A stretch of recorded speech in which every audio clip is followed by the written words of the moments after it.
دار و گهدارê minî delal û hêjar. Sibaha we bi xêr û xweşî, bi aramî, bi aşîtî, bi selametî, bi tenduristî bî înşallah. Guhdarên hêja. Mijara me îro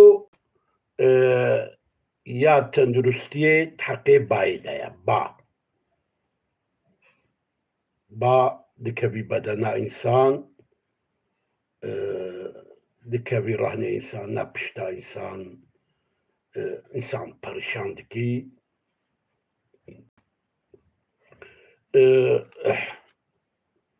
Dikevî çengê însan, êşeke gelekî xedar e. Însan têşênî.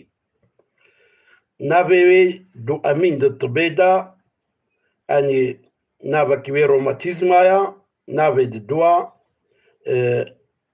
fibromiyalajî. Çi nexweşî ye? Ew e tiştekî wilo ye di navbeyna mîjî û